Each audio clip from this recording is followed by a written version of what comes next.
I'm still looking for them telling me that we are live. Okay, here we go. Here we go.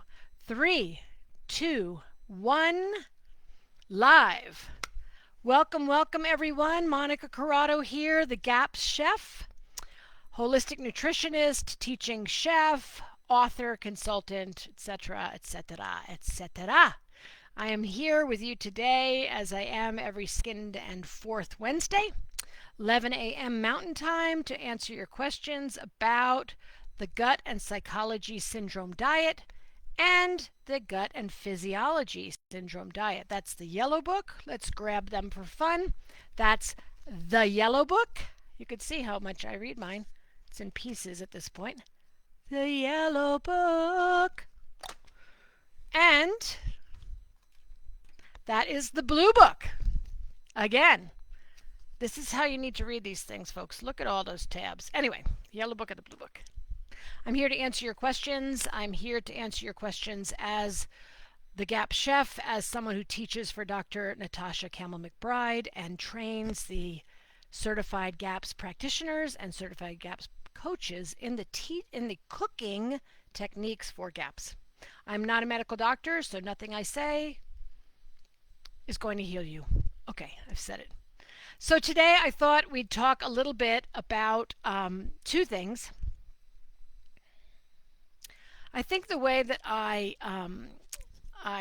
titled this was The Secret to Success on the GAPS Diet. The secret. What's the secret to implementing the GAPS diet? Yes, the secret to GAPS. This may kind of blow your mind, but why not? I'm going to share it anyway because I think it's important. And I had it emphasized this morning while I was meeting with a client, someone who could be a new client. We were just having a conversation. And so now there's three things. Number one, your languaging. What does that mean? That means, how do you speak about what you're doing? The person who continues to say, I am sick, will continue to be sick because that's what you're programming your body to do. Okay? The person who says, I have X, whatever that diagnosis, putting it in my little bunny ears, right? Quotes. Whatever that diagnosis is, I strongly suggest that you do not continue repeating it over and over again. Don't even say it once. I have X. I have ulcerative colitis. I have Lyme. I have rheumatoid arthritis. Now, this is the word according to Monica, not Dr. Natasha Campbell-McBride. I don't know if she would agree. But today I'm talking about how I see healing happen and how I don't, or when, how and when I see healing happen. Those people who use their words and frame them in a way that is towards the goal of healing are the ones that heal faster. Again, do I have data on this? No. I can't point to any medical studies. Maybe they're out there, maybe they're not. But we really want to think about, what are we saying? What are we creating with our words? What are we creating with our words? Are we creating health? Are we creating sickness? Are we programming the physical body to be well and to move towards health? Or are we programming the physical body to be sick? Every time I say I am sick, you are, or I am. Every time I say I have this, I do. In fact, I'm just going to say there's a very, very a wonderful colleague of mine who has tried this over and over again, saying, don't ever say Lyme again.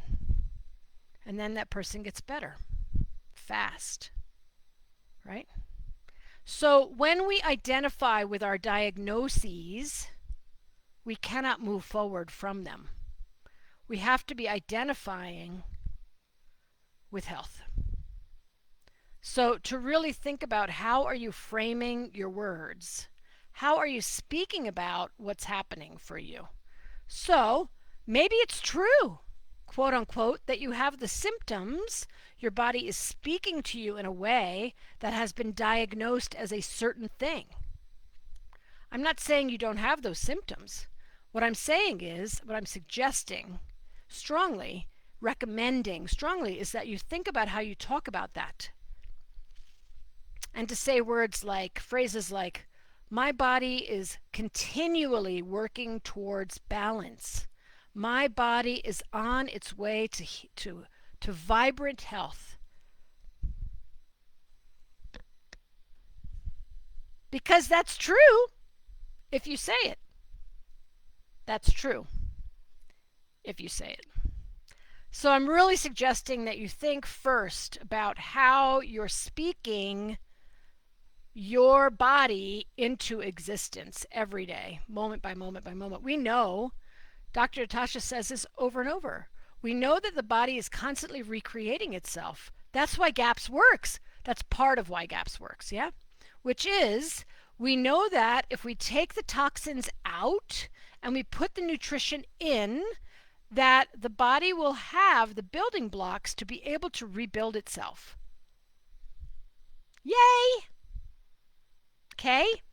And it's rebuilding itself. Some parts of our bodies rebuild within every hour, some of them within every day, some of them within months, whatever, but we're constantly rebuilding our body over and over and over. So how about the programming, the script is a better word. I like scripting better than program. It's less mechanistic, right? The script that we're writing, we're writing ourselves, we're writing our body the script of, with a script of health. Moment by moment, I'm building a healthy body. Minute by minute, I'm building a healthy body. I am healthy, I am healing. So much better for your body to hear than I am sick. Again, I'm not discounting. To be very clear, I'm not discounting things, signs, and symptoms of imbalance in your body. They're real, they're happening, right? They're real, they're happening. But how we speak about them is very, very important if you want to heal, if you want to get on that healing trajectory. Another one of my fabulous mentors uses that phrasing. Are you on a healing trajectory? You can put a million bazillion things into your body. You can source the most beautiful food. You can cook it the right way. You can eat as much as you need to, blah, blah, blah. And if you keep saying, I'm sick, you're sick. Okay, so that's pretty strong words. Just kind of where I'm at today, folks. Like, think about how you're creating with your words, and think about how you're scripting your body with your words, because we do it all day, every day. I don't do it well all the time either. I have to catch myself. I have to watch myself, etc., etc. Yeah? That's the first thing. That's not actually the thing I was going to start with today, but it came up because I was working with someone whose scripting is all about how sick she is and how hard it is, and that's where you're going. It's going to be hard and you're going to be sick because you're saying it over and over again. Even the people who are really not well, if they're keeping up a script, a conversation about being well, they open the possibility for their cells to come into balance. They open the possibility for their microbes to come into balance. They open the possibility. The possibility has to be this big. Remember the little Dutch boy or whoever who stuck their finger in the dike? Because, all you have to do, why? Because the littlest, tiniest, opening. So you have to open to the possibility of health. And you do that with your words. And sooner or later, you'll script so well that your body will be like, hey, I'm healthy. I'm thriving. Woo, woo. Let's go. Yeah? Okay, that's number one. Number 2 point for today, which is the one I originally started like, I think I'll talk about this tomorrow.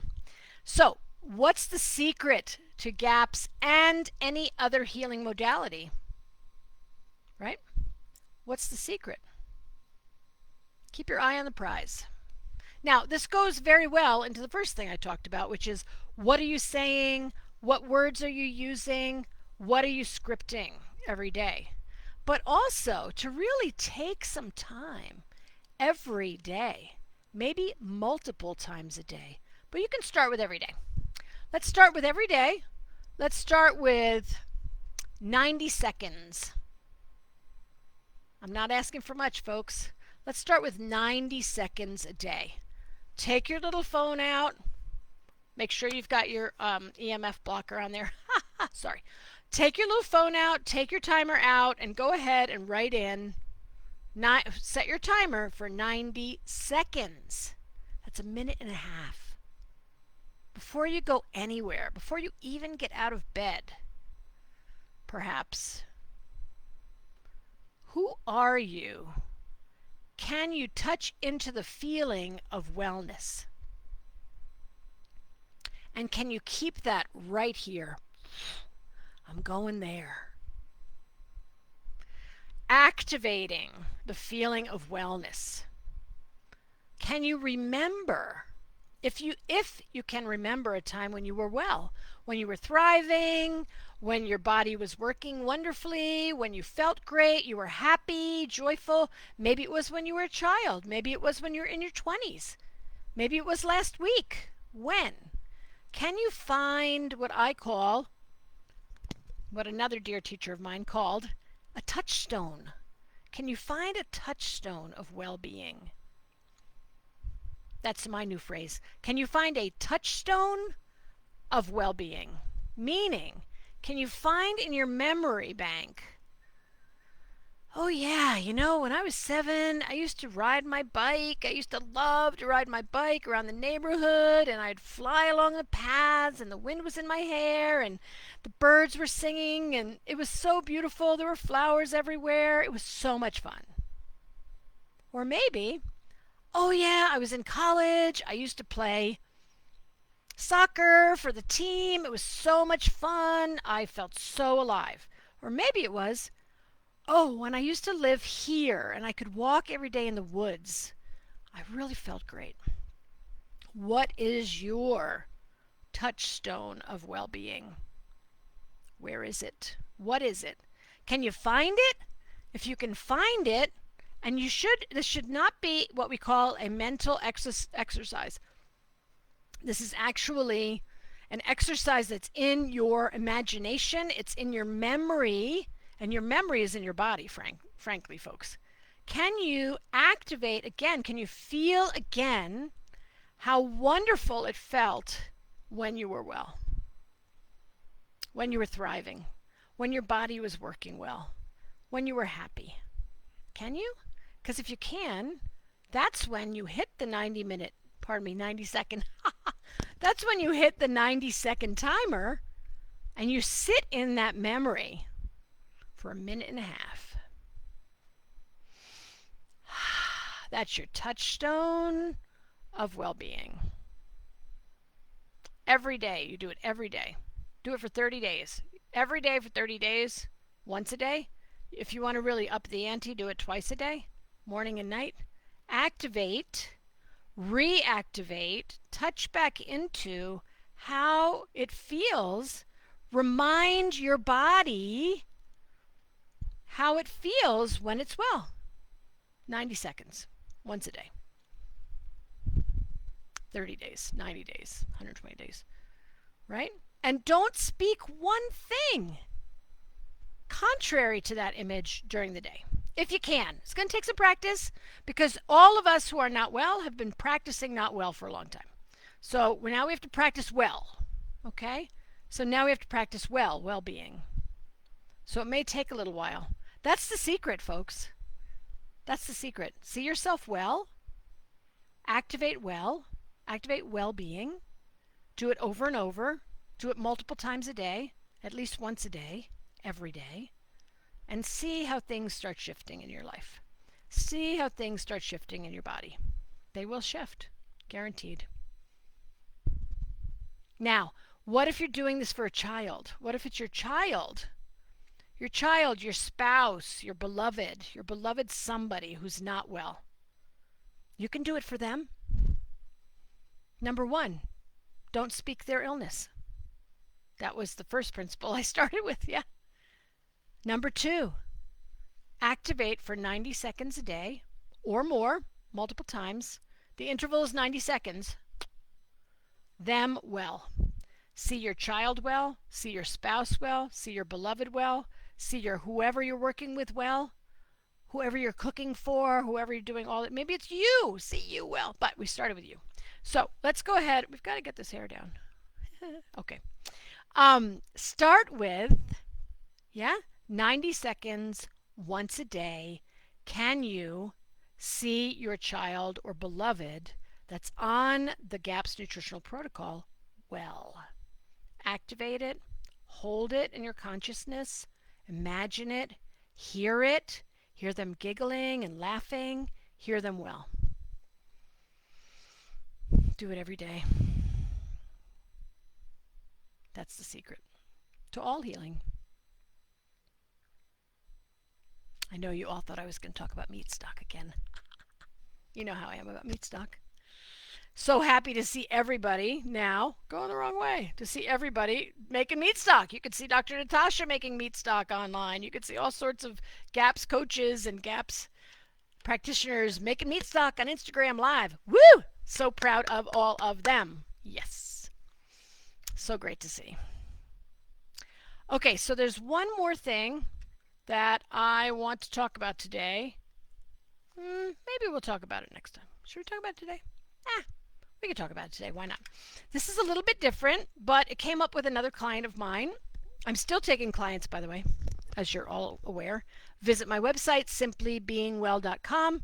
Go to consultations and book a 15-minute, get to know, etc., etc.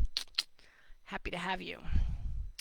As some of you are aware, we are currently doing Jumpstart GAPS, which is an intro diet learning immersion experience. Everything you want to know about the intro diet, how to do it, how to cook for it, lots of intricacies in the intro diet. So anyway, we're doing that now, Jumpstart GAPS. I will offer another group in September, I do believe. It's an 8-week program, so keep your eyes out for that. Anyway, really a lot of fun, Jumpstart GAPS. Okay, so what's the third piece for today? The third piece for today is about cravings. And I think that this would be helpful for folks. Here's why. I was talking with one of my clients this morning, and she was talking about a craving, and what does she do about it? So, the first thing we need to talk about is how clean has your diet been? So what I'm going to speak now is for those people who have been eating clean, if you will. They don't have processed food in their diets. They haven't for a while, 6 months, 8 months, a year, whatever, forever. Right? They don't have sugar in their diet, very low sugar, no white sugar, blah, blah, blah, blah, blah. Right? So certainly those people who have been on GAPS for 6 months, 8 months, a year, whether it's intro or full GAPS, etc. So this does not apply to people that are eating processed food every day, people that are, going to the hot bar every day and letting someone else cook their food. This doesn't apply to people who eat at Denny's or McDonald's or any of the fast food places, even once in a while, okay? Because those folks have issues, meaning microbial issues, meaning digestive issues, meaning things going on that won't let this next process work, which I'm going to share with you now.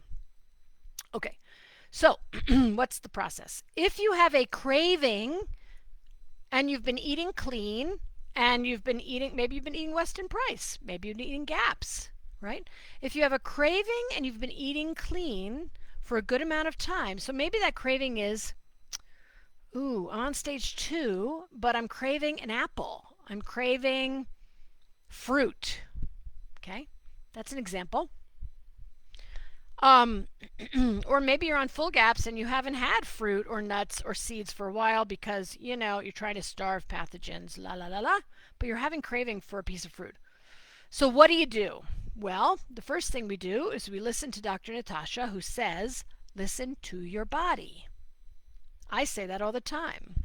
Listen to your body. Body's saying, I want that, right? Great place to find information about this is in both books, Yellow and Blue, and on her website. There is an article or a chapter called One Man's Meat is Another Man's Poison. I'm going to say one person. One human being's meat is another human being's poison, right? Meaning, for some people, they can eat these things, they're great for them. For some people, they can eat these things, they're bad for them, for that person. So, listen to your body. If you've been eating clean and you crave something that's outside of the stage you're in, or that's outside of the diet that you're in, go ahead and eat it. Satisfy the craving. And how do you know if it was right for you or not? Well, the next day you'll feel great. Or at least you won't feel badly, right? If it really is a true craving of this amazing divine architecture, talking about what you need to be well, right now I really need you to eat an apple because it has whatever it has in it. But who cares? Body wants an apple. Body wants a bucket of cultured cream. Maybe you don't usually eat cultured cream. I don't know. But it's outside of your current. Body wants sprouted lentils. You haven't even introduced them yet. What do? You listen to the craving. And then you go ahead and watch what happens. If it's a true craving for some nutrient, something that your body needed, then you'll feel fine the next day. Won't be an issue. If it's not, and maybe it's being directed by either mind, which says, ooh, I really want something sweet, but body doesn't want it or need it, right? Or it's being directed by overgrown yeast or whatever, then you won't feel so good the next day. That's just what you ate it, you felt great the next day. You ate it, you felt lousy the next day. There's your answer. So listen to those cravings. Sometimes it's like, oh, you know what? I don't usually eat eggs, but I could eat eggs, but right now I want like a double Russian custard with honey. Right? So go for it. And then see how you feel the next day. If you feel badly or you get bloated, feel badly. What does that mean? If you get bloated, if you get cramping, if you get diarrhea, if you get constipated, any of those things, you have any flare of any kind, could be eczema, could be a mood, then probably that wasn't the best option for you at that time. No problem. So those are the 3 things I wanted to talk about today, right? I hope that they are helpful to you. 1, watch what you're creating with your language. Yeah? Meaning, are you well or are you sick? You're creating it moment by moment. I know, sounds crazy, but it works and it's true. Yeah? 2, look for those wellness, well-being touchstones of well-being, and activate them on a daily basis, whether for you or for a loved one or someone that you're working with that's trying to get better, that has things going on. Yeah? 90 seconds once a day, 30 days, 60 days, 90 days. Watch things start shifting. And then the third piece of what I wanted to talk about today is cravings, as I just spoke. So hopefully that's helpful to all of you. Let me see what's going on. All right. Okay. All right. So I hope that's helpful to all of you. I can take questions if anyone has questions at this time. I'm going to go ahead and grab my phone because sometimes it's easier to see what's happening when we're going live on the phone, which is crazy but true. All right, let me see if I can find it. Let me see if I can find you. Great, great, great. All right, we've got some. Yay! Isn't that funny that I can't actually see anything? Hold on. I can't actually see. Yay! Isn't that funny that I can't actually see anything? Hold on. I can't actually see. I don't know. I'm trying to tell it not to speak. All right. So here's the thing, folks. I can't see your, I'm trying to find your comments. Ah, I found your comments. Hello, everyone. Isn't that funny that the won't let me see your comments unless I look on my phone. So here we are. Hello, Mariah. Great to see you. Hello, Makey. Good to see you. Yahoo! Yahoo! Hello, Dana. Great to see you too. Hold on, my whole thing just moved. All right, let's see who else is here. Becca, how's it going? Yahoo! All right. All right, I'm going to answer these questions. Let me see if I can actually pull this up, which will be fun. It'll let me refresh. You know, sometimes there are miracles that happen, aren't there? Yes, yes, there are. Okay, so now I can see your comments. I think I can see your comments. Yes! Oh, miracle of miracles. All right, here we go. So I said hello to everyone, I think. Becca, hello, Becca. Here we go. You're welcome for being here. You're welcome. All right. When I started full gaps, let's see what it says. When I started full gaps, I had a period of die-off and infernal fatigue. Now, after 10 months, I'm having another period of extreme fatigue. Is it that die-off can come in phases, like layer upon layer being cleansed and healed? Yes, that is totally true. Remember that die-off can happen, I don't know, 10 times a day. Is that true? Yeah. So die-off happens because of, well, I really encourage you to check out my die-off videos on Ask the Gap Chef on YouTube, because I'm sure I've talked at length about this, but let me do some of that here now. So die-off happens when usually when one of two things happen. One, you've changed your diet enough, you've taken out your pathogens enough, Monica, pathogens. You've taken out the sugar enough that the pathogens or the microbes that are out of balance, that cause problems, can they die off. When you starve them, when you starve different microbes, they die off. So when you change your diet enough, they can die off. Or when you bring in more probiotic foods, you can have die off. There are other things like add in liver, you get die off. Have meat stock, you get die off. So yes, you can absolutely have die off in phases. You can have die off if you eat more than you usually eat of something like sauerkraut. Maybe you have sauerkraut every day, but today you wanted to have a cup and a half of sauerkraut instead of just a couple of bites. Boom, die off. So yes, it's absolutely true. The other thing that so back to this thing of extreme fatigue. Number one, I've already mentioned this, but I'll mention it again. Listen to your body. If you're tired, go to sleep. Please listen to your body. Or meditate for 15 minutes in the middle of the day. Like, just quiet your mind. And you can actually meditate, pray. I don't care what you want to call it. Go for a walk. Sit outside in the sun. If you don't have the energy to walk, sit outside in the sun. Sit at a window. Look, in the sun. I know some people are under extreme cold right now, so you're not going to go walking. But in any case, right? So listen to the body. You're having extreme fatigue. Rest. Extreme fatigue means rest. Rest. Right? And extreme fatigue also means minerals. I was saying this again this morning with another client. Boy, I've had a busy morning if you haven't noticed. One thing is that when the body is tired, it needs minerals. Bum ba dum bum bum bum bum bum bum. So in GAPS, what does that mean? That means salt. It might mean salt in your water. It might mean that you're using a Soleil, right? And making a Soleil. Maybe you're using beautiful Baja Gold and they have ocean minerals you can put in your water. I do that every day, right? So when you're really tired, look at things like, do I need more rest, deep rest? Do I need to take naps? Do I need more minerals in my diet? Do I need to eat more salt? Right? Love, love, love. Compassion, compassion, compassion.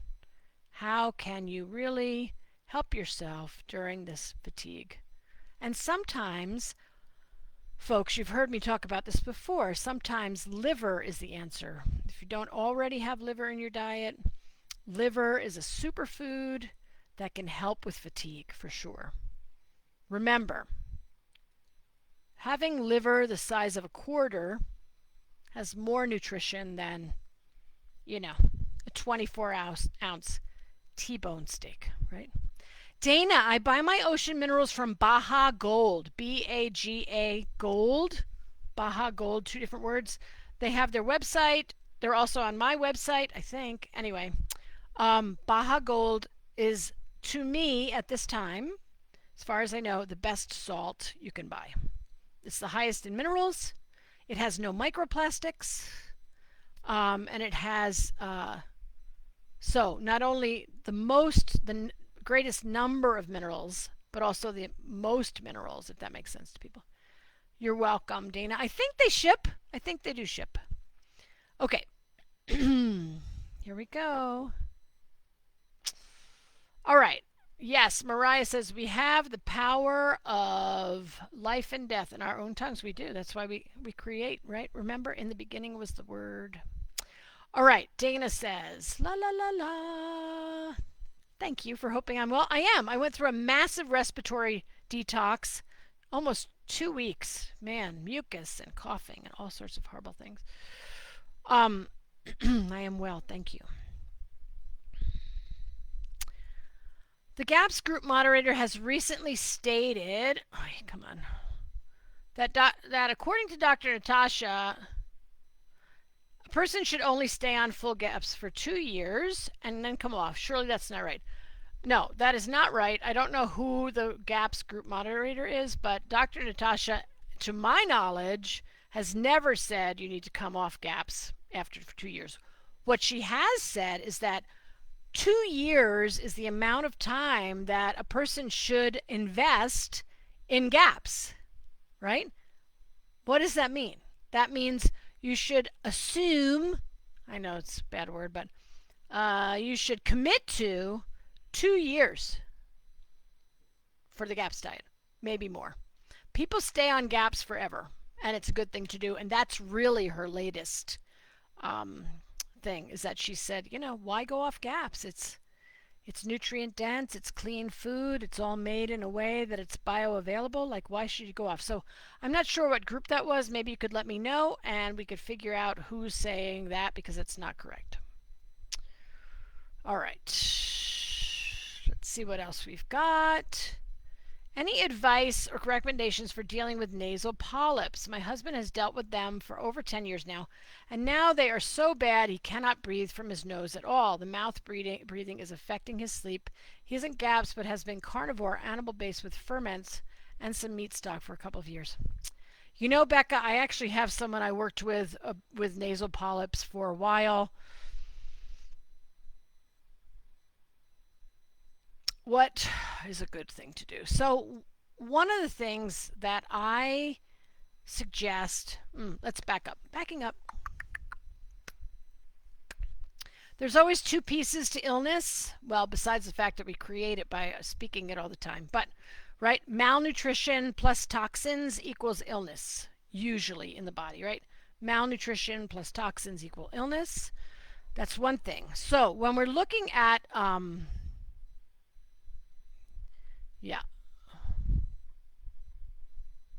okay, sorry, I had something come in. So when we're looking at, start over, back up.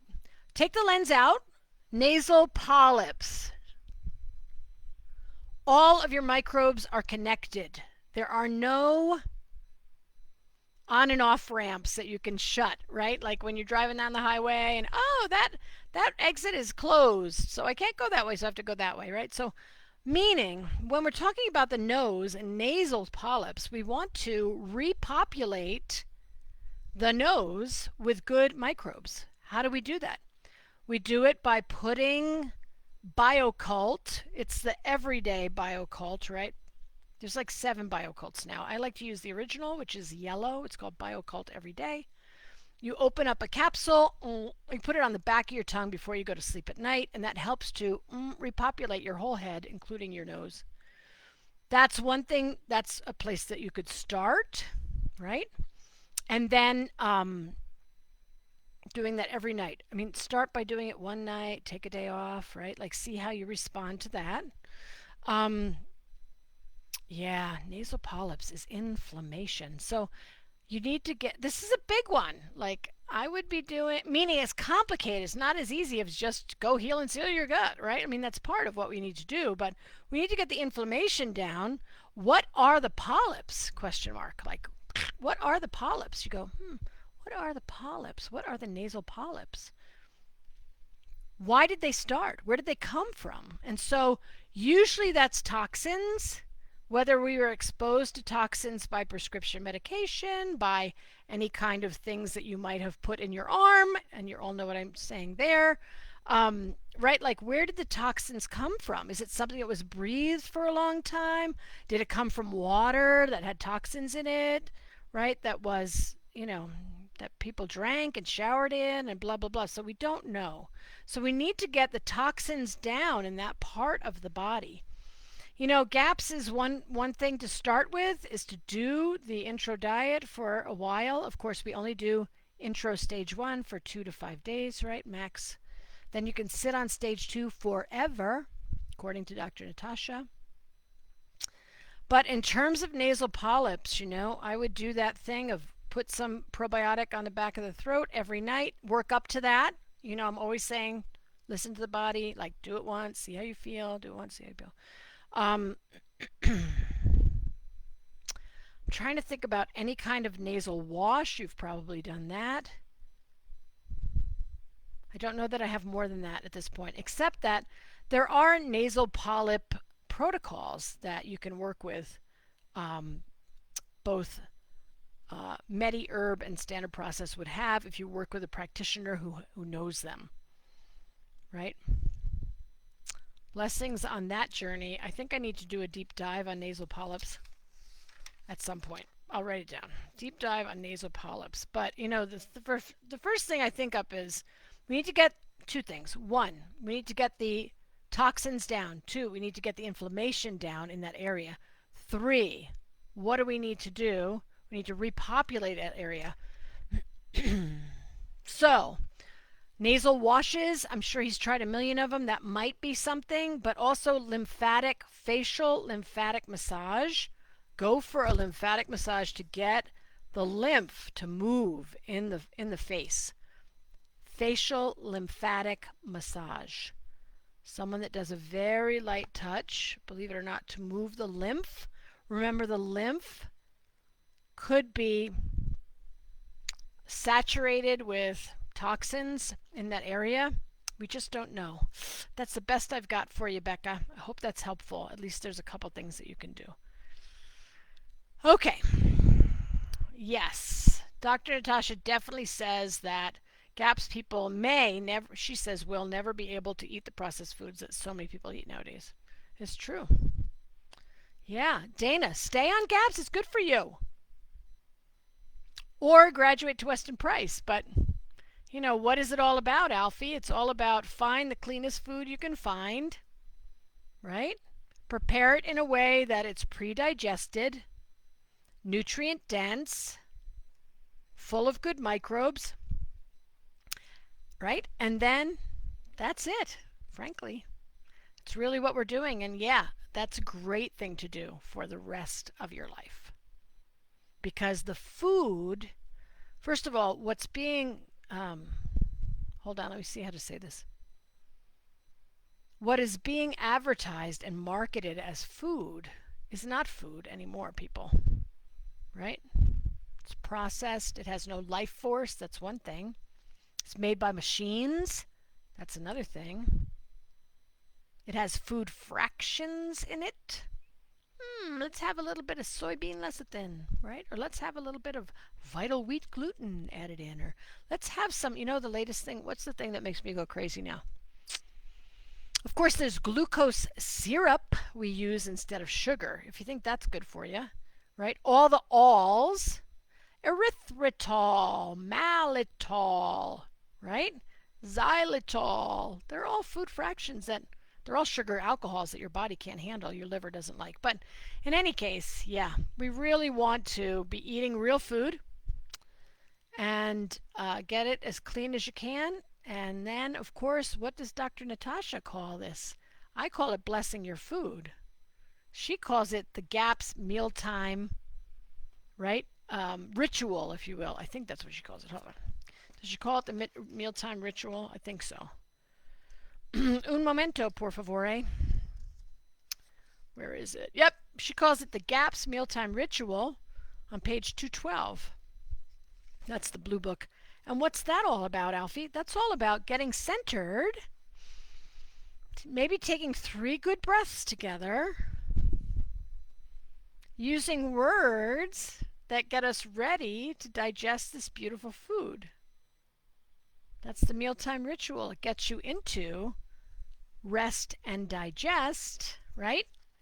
And it makes you able to actually use the food that you just spent all that money buying, all that time finding, sourcing, preparing, etc., etc. So what does it say?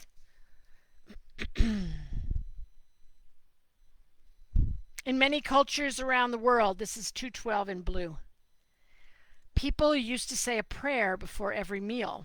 I know we did, and we still do. Today, that tradition has largely been lost. It is not clear if the prayer put people into a parasympathetic state, that's rest and digest. But it certainly put their minds on food. Here is a little rhyme I suggest for you, dear reader. It can help you and your family to put your whole attention on the food and jumpstart your digestive process. May I suggest that the whole family sits around the table, laden with GAPS food, of course, and says this with as much enthusiasm as they can muster, maybe even holding hands. I am hungry. I want food. Food that's beautiful and good. I'll enjoy it, every bite. My digestion is just right. So I say, good appetite. There you go. Finish the rhyme with a deep intake of breath, smelling the food, and then noisily breathing out as a group. The deep breath in and deep breath out has a magical ability to put our bodies into a parasympathetic state. Finishing this little rhyme with laughter will help even more. Try to make it your mealtime routine, a mealtime ritual. There it is, Dr. Natasha, using words and rhyme to get you into a parasympathetic state before you eat. All right, folks, we are through for the day. Blessings, blessings on your journey, on your day, on your cooking, on the beautiful farmers who are raising our food, and everyone who brings us that beautiful food, and to you, the person in the kitchen, and to your family and your journey. Blessings. Okay. Hey, Isabel, good to see you. Blessings to all of you, and we'll see you in 2 weeks. Okay, and this video will go on to YouTube because you know that Facebook is wiping them out after just a couple weeks. So blessings to everyone. See you soon. Bye now.